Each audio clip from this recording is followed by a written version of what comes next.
If the angle of elevation of a cloud from a point h meters above a lake is alpha and the angle of depression of its reflection in the lake be beta, prove that the distance of the cloud from the point of observation is 2h sec alpha upon tan beta minus tan alpha। तो book के अंदर यहाँ पर जो angles हैं alpha और beta की जगह ए और बी दे रखे हैं, तो उनकी जगह पे अल्फा और बीटा होगा क्योंकि यहाँ पे अल्फा और बीटा थे।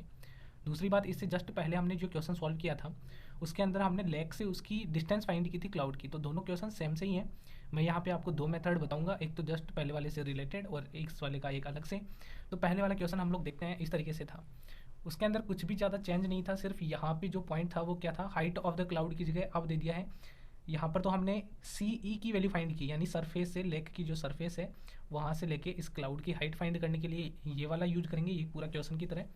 और अभी जो फाइंड करना है इस ऑब्जर्वेशन वाले पॉइंट से क्लाउड की जो डिस्टेंस है, यानी बी ई हमें फाइंड करना है इस न्यू वाले क्वेश्चन में।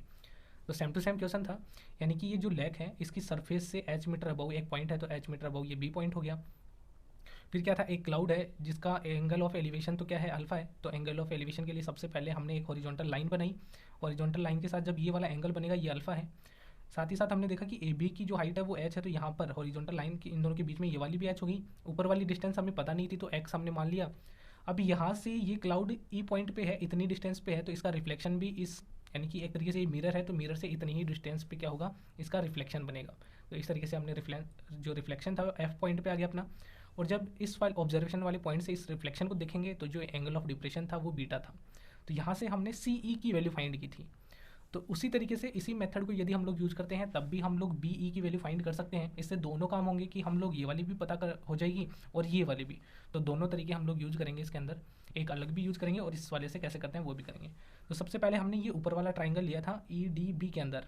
तो थोड़ा सा रिकॉल कर लें, टेन अल्फा की वैल्यू निकाली थी, तो टेन अल्फा का मतलब परपेंडिकुलर अपॉन बेस। तो परपेंडिकुलर अल्फा के सामने ई डी हो गया और बेस बी डी है, तो इसको हमने एक्स मान लिया, तो एक्स अपॉन बी डी। तो यहाँ से tan alpha x upon B d आ गया और यहाँ से हमने बी डी की वैल्यू निकाली। आप ये दोनों ध्यान में रखें ताकि दूसरे वाले मेथड में भी काम में आ जाए। इसी तरीके से मैं बात करूँ, अपन ने दूसरे वाला ट्राइंगल ले लिया, ये वाला बी डी एफ, ये वाला जो बीटा एंगल बन रहा था। तो इसमें टेन बीटा इक्वल टू, ये सामने परपेंडिकुलर हो गया ये पूरा का पूरा डी से लेके एफ तक, तो एच और एक्स प्लस एच, तो एक्स प्लस टू एच आ गया। और बेस तो बी डी ही रहेगा, तो बी डी बेस था। यहाँ से भी हमने बी डी की वैल्यू निकाल ली थी एक्स की वैल्यू फाइंड करने के लिए। तो यहाँ से ये दो इक्वेशंस बनाई थी अपन ने, और यहाँ से क्या किया, बी डी की वैल्यू ये वाली आ गई, बी डी की वैल्यू ये वाली आ गई, इन दोनों को इक्वल कर लेंगे, यानी इस बी डी की जगह ये वाली वैल्यू पुट कर देंगे। फिर यहाँ से हमने किया कि टेन अल्फा को इधर मल्टीप्लाई कर लिया, तो ten alpha x plus two S से मल्टीप्लाई हो गया और टेन बीटा एक्स की तरफ आ गया। अब हमें चाहिए थी एक्स की वैल्यू। एक्स की वैल्यू क्यों चाहिए, क्योंकि यहाँ पे हमने हाइट फाइंड करनी थी क्लाउड की कि कितनी डिस्टेंस के ऊपर है वो लेग से। तो एक्स प्लस एच करने पर ही तो आंसर आएगा, तो एक्स की वैल्यू फाइंड करनी है, क्योंकि एच तो यहाँ पर भी लिखा हुआ था, तो एच से तो कोई लेना देना नहीं है, एक्स की वैल्यू फाइंड करनी थी। तो यहाँ से जब हम दोनों बी डी की वैल्यू इक्वल करते हैं तो अपने पास एक्स की कुछ टर्म्स आ जाएंगी, दोनों को इक्वल करेंगे। जैसे टेन अल्फा को एक्स से मल्टीप्लाई करेंगे, एक्स टेन अल्फा गया, और टू एच को मल्टीप्लाई किया तो टू एच टेन अल्फा हो गया। और इधर एक्स टेन बीटा हो ही गया था, तो एक्स टेन अल्फा को उधर ट्रांसपोज कर लिया, दोनों में क्या हो गया, एक्स वाली टर्म सेम थी तो एक्स को कॉमन कर लिया, ten beta minus tan alpha और टू एच टेन अल्फा ऐसे कैसे आ गया। तो यहाँ से हमने एक्स की वैल्यू फाइंड कर ली, तो एक्स की वैल्यू क्या आ गई, टू एच टेन अल्फा और अपॉन के अंदर ten beta minus tan alpha. तो ये वाला काम तो यहाँ तक यदि हम लोग कर लेते हैं तो इस एक्स की वैल्यू से भी आगे वाला क्वेश्चन हम लोग सॉल्व कर सकते हैं, या फिर हमें दूसरा मेथड यूज करना पड़ेगा। और इसके अंदर हाइट फाइंड करनी थी तो उसके लिए हमें सी ई की वैल्यू चाहिए थी, तो एक्स प्लस एच, क्योंकि एच तो था ही, एक्स की वैल्यू फाइंड करनी थी। तो एक्स की वैल्यू अपने पास आ गई two H tan alpha upon tan beta minus tan alpha, और प्लस में एच करना था। फिर एलसीएम लेके यदि सॉल्व करते हैं तो अपने पास ये सी ई की वैल्यू आ जाती है, यानी क्लाउड कितनी हाइट पे है लेग से, वो हम लोग आसानी से फाइंड कर लेंगे, जो कि आप लोग यहाँ पे देख सकते हैं। अब आपको याद क्या रखना है, एक्स की वैल्यू तक याद करना है। पहले वाला मेथड क्या है, सेम टू सेम इसी तरीके से एक्स की वैल्यू। तो एक्स की वैल्यू यहाँ तक हम लोगों ने सीख लिया कि टू एच टेन अल्फा और अपॉन में tan beta minus tan alpha आ गया। तो यहाँ तक हम लोगों ने इस डायग्राम के अकॉर्डिंग आप लोग देख सकते हैं। बस आपको इतना इतना ट्राइंगल अब याद रखना है, डायग्राम सेम टू सेम बनेगा ही। एक्स की वैल्यू अपने पास आ गई तो मैं इधर लिख दूंगा एक्स की वैल्यू को, x equal to two H tan alpha और अपॉन के अंदर आ गया मेरे पास tan beta minus tan alpha.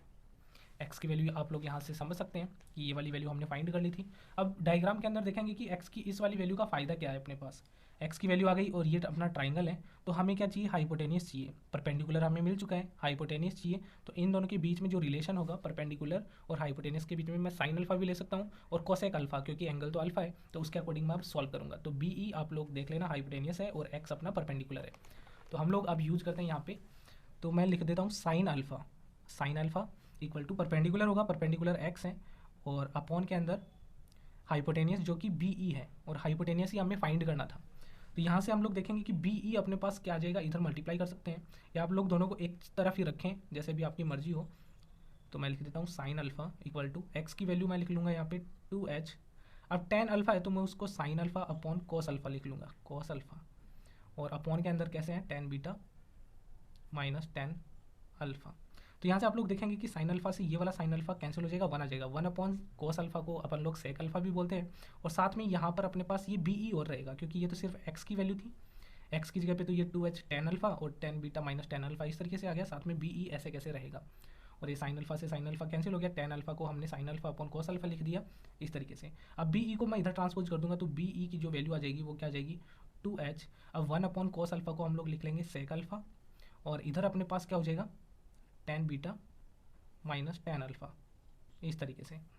तो यही हमें फाइंड करना था कि जो ऑब्जर्वेशन वाला पॉइंट है उससे सीधी डिस्टेंस क्या होगी क्लाउड की, जो कि ये वाली आ जाएगी। अब दूसरा मेथड क्या है, दूसरे वाले मेथड में हम लोग सीधे सीधे सॉल्व कर सकते हैं उसके अंदर भी, तो आप लोगों को डायग्राम दिखाई दे रहा होगा। तो यहाँ से क्वेश्चन में भी लिखा हुआ है कि ये वाली डिस्टेंस होगी उन दोनों के बीच में, तो ten beta minus tan alpha हमें निकालना पड़ेगा। तो आप लोग इधर इस डायग्राम के अंदर देख सकते हैं कि मैं टेन अल्फा निकालना चाहूँगा तो कैसे निकालूंगा, इसके सामने टेन अल्फा का मतलब परपेंडिकुलर अपॉन बेस हो जाएगा, तो एक्स है, ये अपने पास एक्स आ गया, और अपॉन के अंदर क्या आ जाएगा बी डी, ये टेन अल्फा की वैल्यू फर्स्ट इक्वेशन आ गई। और ऐसे ही मैं बात करूँ टेन बीटा की, तो टेन बीटा का मतलब इसके सामने ये परपेंडिकुलर हो गया पूरा एक्स, और ये एच और एक्स प्लस एच, यहाँ से लेके यहाँ तक की ये पूरी डिस्टेंस, तो इसको मैं क्या लिखूँगा एक्स प्लस 2h, ये परपेंडिकुलर हो गया, और बेस के अंदर तो बी डी ही आएगा, ये आ गया बी डी, ये अपनी सेकंड इक्वेशन हो गई।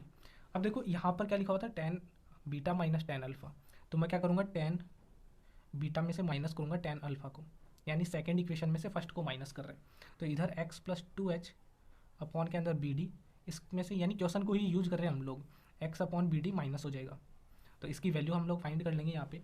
तो यहाँ पर एलसीएम सेम टू सेम आ जाएगा, बी डी आ जाएगा, और ऊपर एक्स माइनस एक्स कट जाएगा, 2h बचेगा। तो इस तरीके से यहाँ पर ये वैल्यू आ गई ten beta minus tan alpha. लेकिन हम लोग फाइंड कर लेंगे बी डी की वैल्यू, तो बी डी को इधर ट्रांसपोज कर देंगे, बी डी इक्वल टू अपने पास आ जाएगा 2h।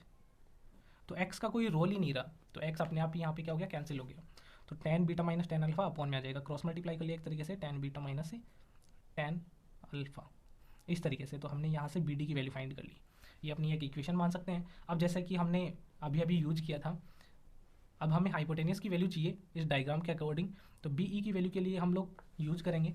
अब बी डी हमें काम में लेना पड़ेगा, यानी बेस को हमें काम में लेना ही लेना पड़ेगा, और ये अपना हाइपोटेनियस है, तो डायरेक्ट आप लोग सेक अल्फा की वैल्यू निकाल सकते हैं। तो मैं बोलूँ कि सेक अल्फा कैसे निकालते हैं, सेक अल्फा का मतलब था हाइपोटेनियस अपॉन बेस, तो हाइपोटेनियस अपना बी ई है, हाइपोटेनियस बी ई, और अपॉन के अंदर बेस, बेस तो बी डी है, ये अपना बी डी। तो यहाँ से आप लोग चाहें तो बी ई की वैल्यू फाइंड करनी है, बी डी इधर मल्टीप्लाई में आ जाएगा, तो बी ई तो हमें चाहिए ही, यही तो हम लोग फाइंड कर रहे हैं इधर, तो हमें चाहिए बी ई की वैल्यू। तो sec alpha equal to hypotenuse upon के अंदर आ गया बेस, तो हमें चाहिए बी ई की वैल्यू, तो बी डी इधर मल्टीप्लाई में आ जाएगा, बी डी ये मल्टीप्लाई होगा सेक अल्फा से, तो बी ई की वैल्यू अपने पास क्या जाएगी, बी डी की वैल्यू यहाँ पे लिख देंगे 2h, और साथ में सेक अल्फा है ही 2h upon tan beta minus tan alpha. तो ये दो तरीके थे, दोनों से ही हम लोग फाइंड कर सकते हैं। पहले वाले में फ़ायदा ये है कि यदि वो डिस्टेंस पूछ लेता है लेग से उस क्लाउड की, तो वो वाला भी उसी मेथड से सॉल्व हो जाता है, और उसी को थोड़ा और आगे करेंगे तो अपने पास ये सीधी ऑब्जर्वेशन वाले पॉइंट से सीधी डिस्टेंस भी फाइंड कर सकते हैं। और इस वाले से करेंगे तो थोड़ा शॉर्ट पड़ जाएगा, लेकिन ये थोड़ा अलग मेथड हो जाएगा, इसके अंदर एक्स अपने आप ही कट जाएगा। तो उम्मीद आप लोग कैसे भी करें आपका आंसर आ ही जाएगा। तो इसमें ये दोनों ही क्वेश्चन आप लोगों के क्लियर हो गए होंगे। तो मिलते हैं नेक्स्ट वीडियो के अंदर, थैंक यू।